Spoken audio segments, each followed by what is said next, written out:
Tibalah kita di segmen penghujung dialog kita pagi ini. Pak Hikmah, ini ekses politik internasional terkait bantuan dan juga kerjasama ini seperti apa, Pak? Ya, sebenarnya gini, kalau misalnya dalam posisi sekarang ini tentu ekses politiknya tidak ada lah kalau saya lihat. Karena semua bekerja untuk kemanusiaan. Tetapi kalau misalnya ini akan berjalan agak lama, kekhawatiran saya, misalnya saja ada negara yang merasa belum optimal mendapatkan jenazah dari warga negaranya yang menjadi korban, dan dia kemudian mendapatkan kritikan dari dalam negerinya. Nah, ini yang akan menyulitkan koordinasi, karena tentu Indonesia kita menginginkan bukan jenazah itu dari warga negara mana yang harus dicari, tapi semua jenazah itu harus dicari.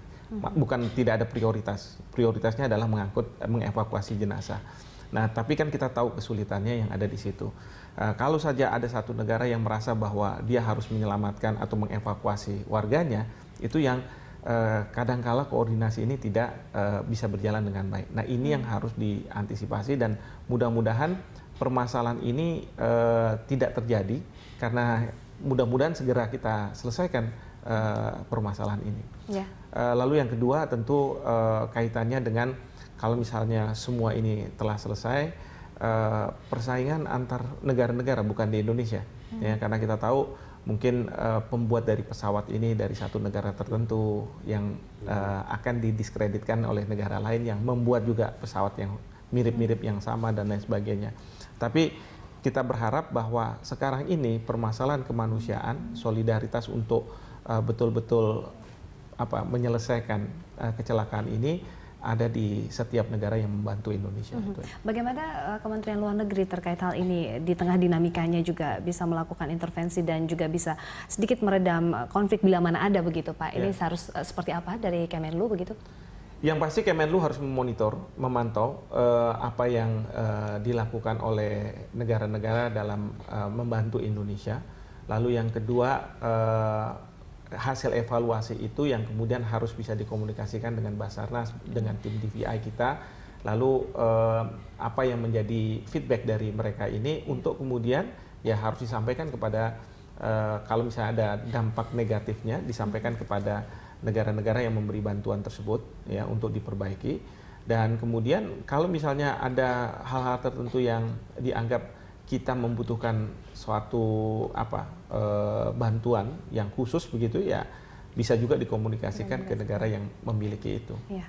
Pak Ridwan, ini adakah alat berteknologi canggih lainnya yang mungkin akan diperbantukan begitu dalam pencarian ke depannya? Kami mencoba beberapa hal. Kemarin misalnya bisa nggak pakai citra satelit misalnya ya.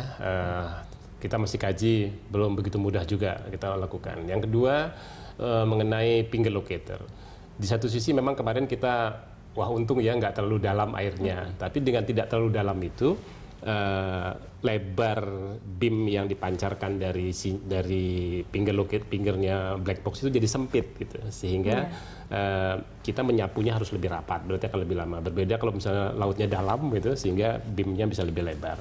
Ini sedang kita coba juga bagaimana caranya untuk mendeteksi itu secara lebih baik. Ya. Tapi secara keseluruhan saya kira masih banyak PR teknologi yang harus dilakukan oleh Indonesia. Apalagi kalau kita sudah mendeklarasikan menjadi poros maritim dunia. Ya.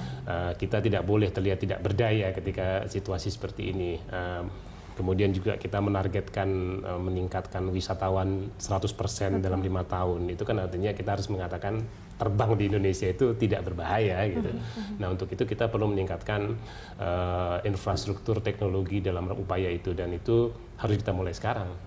Dan rasanya seharusnya kita bisa jika ini dilakukan dengan sistematis. Perbaikan di segala bidang ya, terutamanya di maritim terkait itu ya Pak. Pak Hikmah, terakhir closing statement Pak. Ya, yang pasti kita harus apresiasi apa yang diberikan oleh negara-negara lain dalam membantu kita. Kedua, bahwa kita ingin masalah kemanusiaan, pengangkutan terhadap jasad korban itu dilakukan, dan kemudian bisa dicari black box-nya itu, dan kemudian juga pengidentifikasian terhadap jenazah.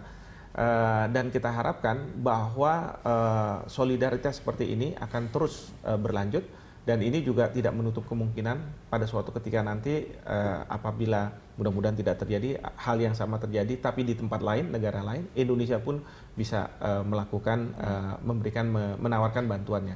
Gitu ya. Terima kasih Pak Hikmah dan Pak Ridwan, selamat bertugas kembali ya untuk melakukan pencarian nanti di tempat lokasi. Terima kasih telah hadir di Studio Berita 1. Demikian dialog kita pagi ini pemirsa, rangkaian informasi lainnya akan kami hadirkan setelah jeda pariwara.